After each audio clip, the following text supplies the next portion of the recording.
Ya, berarti kan disiapin tulisannya, catatannya.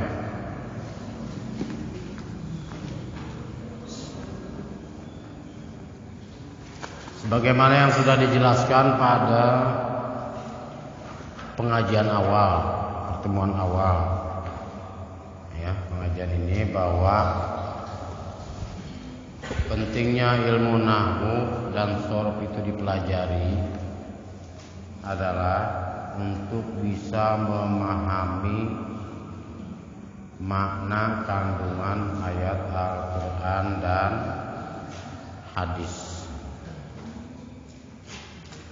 Apa?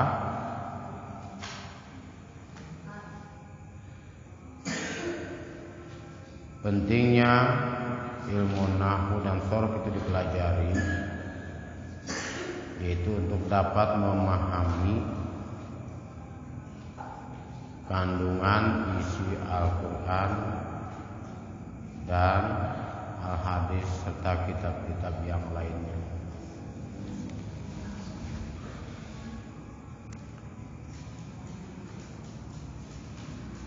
Ketika tidak menggunakan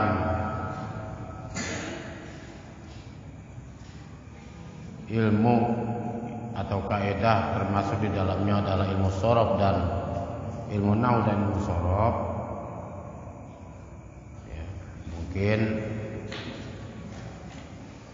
bisa mengambil dari hasil kajian orang lain, termasuk terjemahan hasil orang lain melalui tab buku terjemah. Udah banyak di Al-Quran terjemah, udah banyak, sehingga ya malas bagi orang yang malas untuk mempelajari ilmu nahwu, karena terjemah Al-Quran sudah banyak, diperbanyak. Tapi ketika ya tidak menutup kemungkinan ya terjemah atau makna ya Al-Quran itu sendiri tidak menutup kemungkinan ada kesalahan dalam menempatkan satu kalimat, dalam memberikan satu arti. Ketika salahnya itu, maka ketika kita tidak mampu untuk menganalisanya melalui ilmu ini, maka kita juga akan ikut salah. Insya Allah ketika kita paham dengan ilmu nahwu, kemudian dibantu dengan ya mufradat atau terjemah yang sudah ada, insya Allah ya kesalahan itu akan lebih terpelihara. Itu manfaat atau pentingnya mempelajari ilmu nahwu.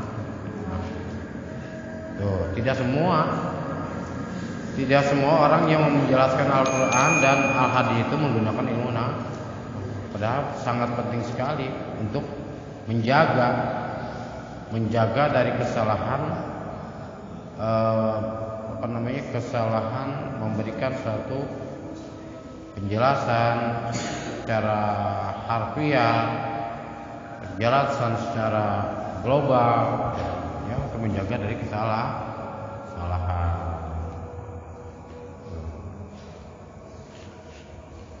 Kita memasuki penjelasan tentang bait ini yang masih ada atau masuk dalam bahasan bab nakirah dan makrifat, di mana isim nakirah sudah dijelaskan pada pokok bahasan. Kemudian pada bait ini adalah masuk ke dalam penjelasan bagian daripada isim ma'rifat. Di mana isim ma'rifat itu? Apa di antara isim ma'rifat itu? Coba catatan lihat. Isim ma'rifat. Isim ma'rifat coba lihat apa saja?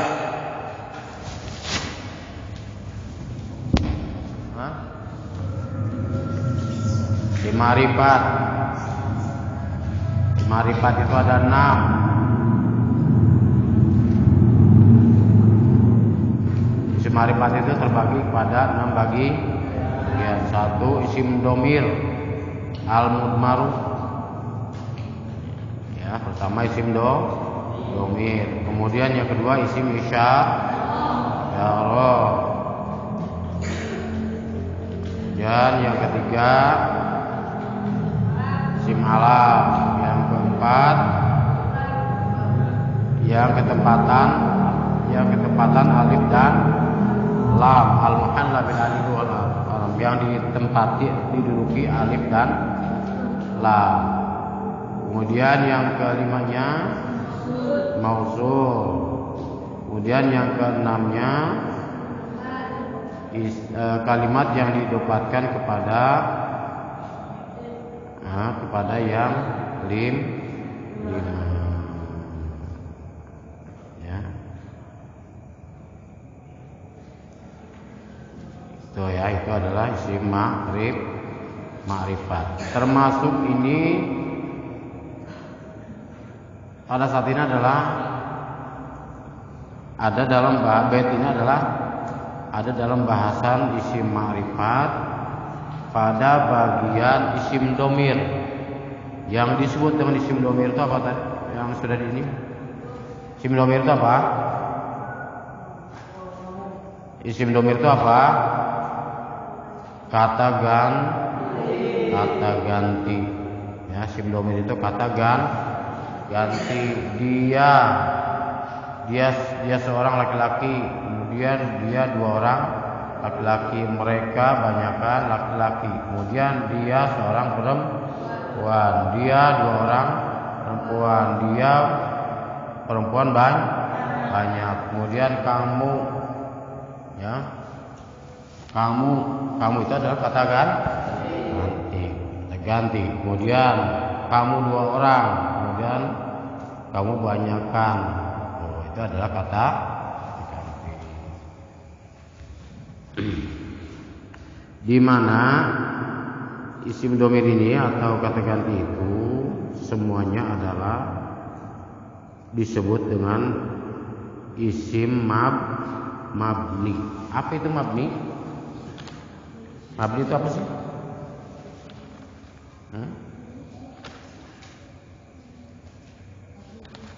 Mabni itu apa?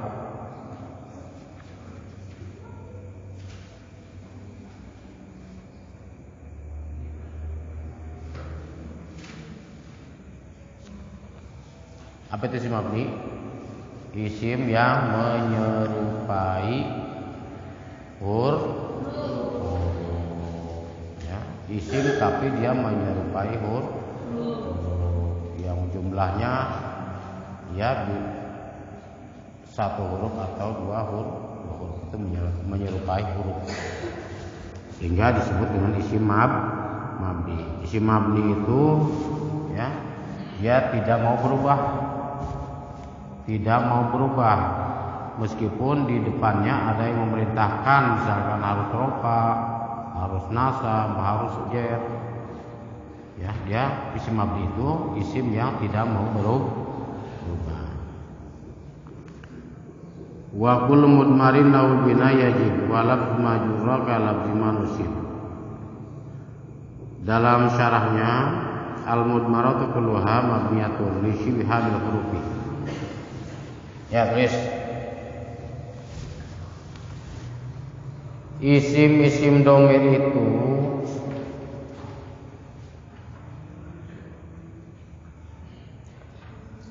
semuanya adalah mabni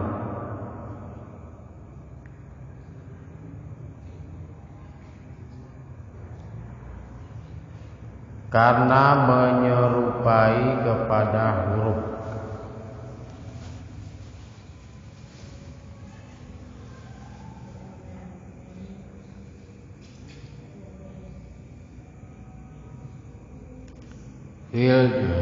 Menyerupai huruf, ya, pada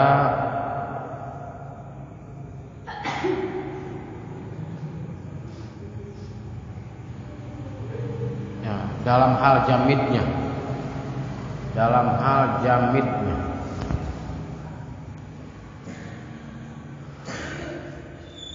pada hal jamidnya.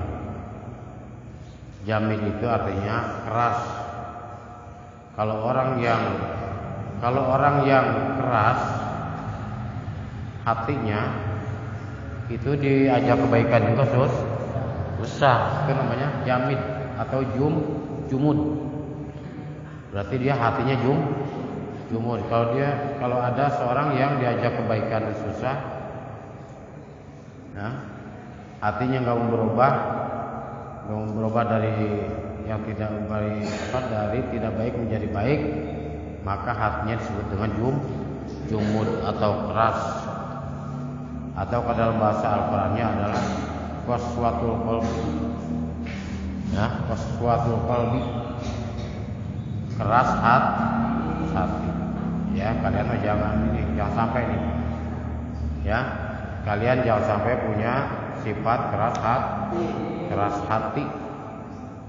Nah, keras hati itu bisa dipengaruhi oleh jenis makanan. Ya, kok makanan bisa berpengaruh pada hati? Makanan yang bagaimana? Makanan yang tidak halal itu akan berefek kepada berefek kepada hati yang jumud, hati yang keras. Itu adalah jumud.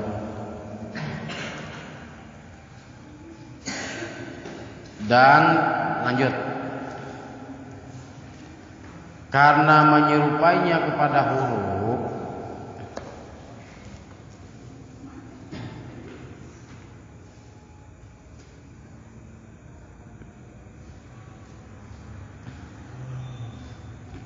jadi tidak dapat ditasghir.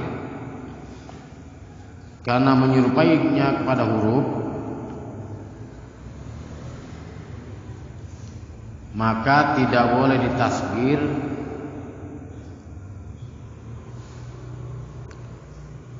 dan ditasniahkan, dan tidak boleh ditasniahkan, dan juga tidak boleh dijamakkan.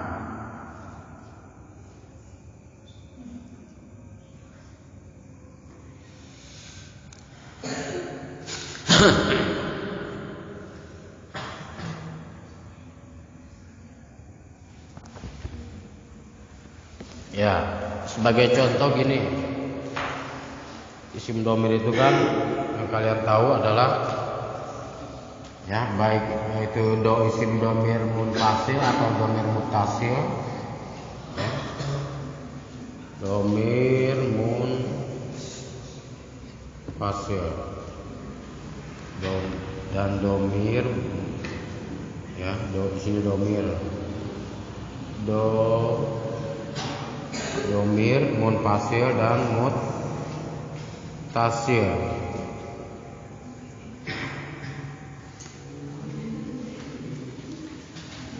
Domir munfasil yang kalian sudah paham, yaitu wa humahum, kan, wa humahum, ya humahunna, sampai seterusnya, ya humahunna. Ini adalah,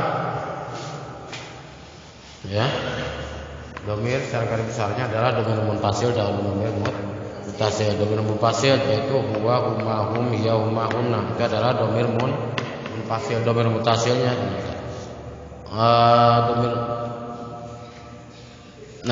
domir itu tadi dikatakan kenapa disebut menyerupai huruf atau disebut dengan isim jamid.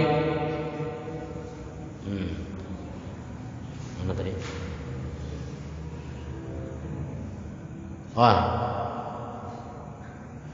Isim domir itu tadi pertama adalah mabni karena menyerupai huruf dalam kejamidannya, ya, dalam kejamidannya, sehingga isim domir tersebut tidak bisa ditasghir, tidak bisa ditasniahkan, tidak bisa dijamakkan. Ya, Isim domir ini tidak bisa ditasniakan, tidak bisa ditasghir, tidak bisa dijamakan, sehingga dia punya lafaz tersendiri. Kan kalau seperti masjid, ya, masjid kan bahasa Arab, ya, masjid itu bahasa Arab. Ketika masjidnya satu maka disebut masjid. Ketika masjidnya dua, masjidani. Kemudian masjidnya banyak, masjiduna, ya, masajid, ya, masajidah, masajidu, masajidu, itu jamak. Jadi kalau isim domir mah tersendiri, nggak bisa huwa, nggak bisa ditasniakan, nggak bisa dijamakan, dia tersendiri. Isim domir munfasil, isim domir itu, ya, tidak bisa dijamakan, harus terpisah. Kalau tasniyah, huma. Kalau jamak, kalau mufrad, huwa, ya. Kemudian ini bagi laki-laki. Kalau yang perempuan, kalau mufradnya dia, kalau tasniyah, huma. Kalau jamaknya, huma. Ya. Tidak bisa tidak bisa dirubah-rubah, ya, tidak bisa dirubah-rubah. Itu isim domir, ya, mabni, ya, mabni karena menyerupai huruf, sehingga menyerupai huruf dalam kejamidannya. Jamid itu artinya tidak berubah.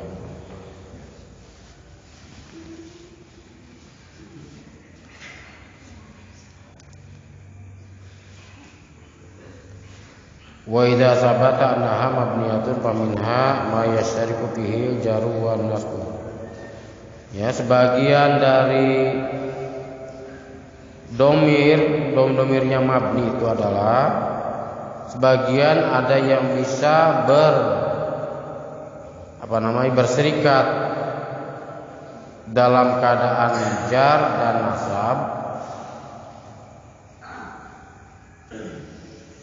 ya. Wa huwa kullu dhamirin nasbin aw jarin mutasilin. Dan isim dhamir yang bisa berserikat pada keadaan jar dan nasab, yaitu setiap dhamir yang nasab atau jar mutasil, yang contohnya adalah nahu akramtuka wa marartu bika wa annahu walahu. Domir yang bisa berserikat atau bisa bersatu dengan i'rab jar dan nasab, yaitu pada domir yang mutasil, contoh seperti akramtuka wa marartu bika.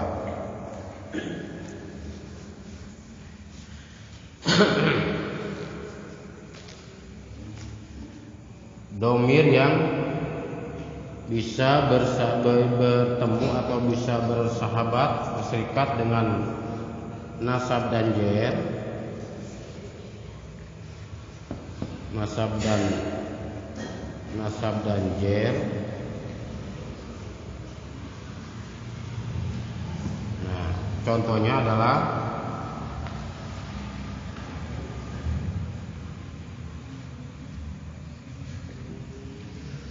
akramtuka,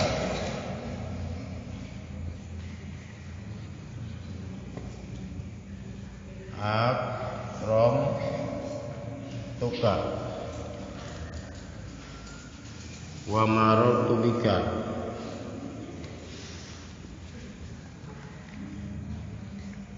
wa marartu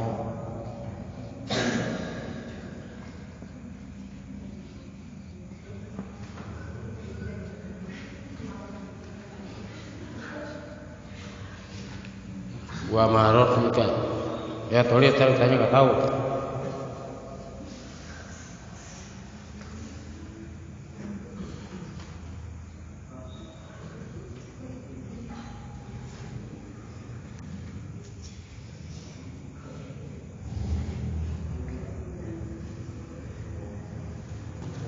nahu wa nahu al-kafu bil abdul kemudian nabi wa bika. Nah, lapat akramtuka yang menjadi domirnya mana? Akramtuka yang menjadi domirnya mana domirnya? Hah?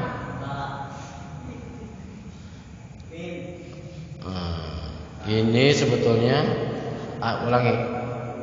Domir ya, domir mutasir, domir yang pada posisi atau pada keadaan nasab. Lafaz akramtuka yang mana? Ini kan ada 3 kalimat ini. Akramtuka ada 3 kalimat.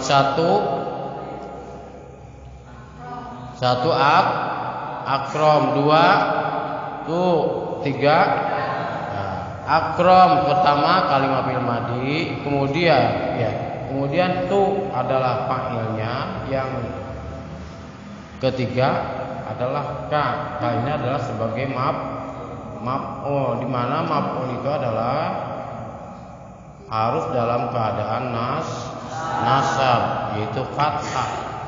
Ya. Fathah. Kemudian fathahnya ini bukan karena fathah dia sebagai maf'ul, tapi memang sudah menjadi ka-nya tidak berubah. Kalau ki akan berubah lagi maknanya, ya. Akramtuka, akram bil madhi, kemudian tu-nya fa'il, ka-nya menjadi maf'ul. Maf'ulnya ini harus yang hukum i'rabnya adalah berada pada posisi i'rab nasab, ya. Pada posisi i'rab nasab. Ini berarti dalam keadaan i'rab nasab. Kemudian wa marartu bika. Yang menjadi contoh adalah lafaz bika. Ya, yang menjadi contoh adalah lafaz bika. Bi ini adalah bagian daripada huruf jar, ya. Bi ini adalah bagian daripada huruf jar yang mewajibkan kepada kalimat sesudahnya itu harus dalam keadaan jar atau kasroh. Sementara kaf ini adalah isim domir. Kaf ini adalah bagian daripada isim domir, di mana domir tersebut tadi bersifat mabni. Mabni itu adalah tetap, tidak mau berubah.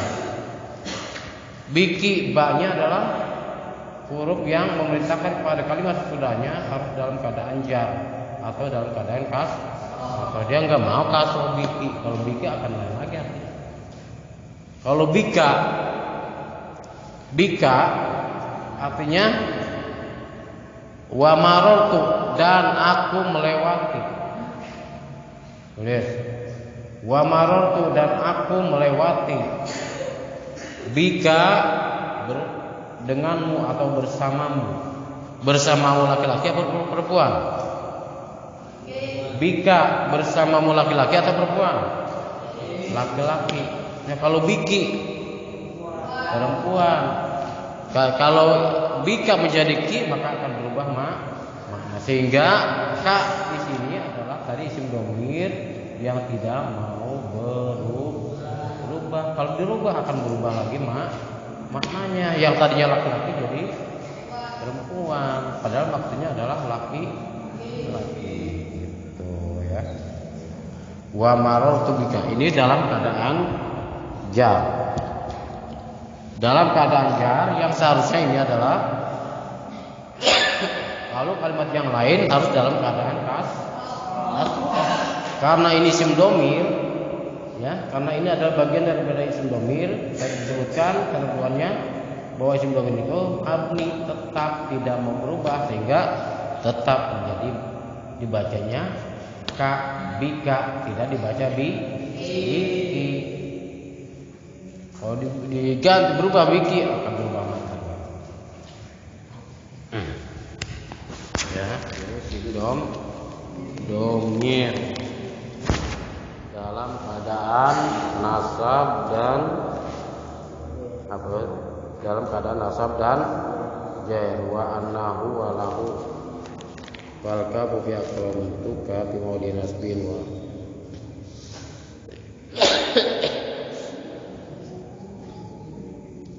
wa pilahu fi mawdiin jari min hayma yastadiku bi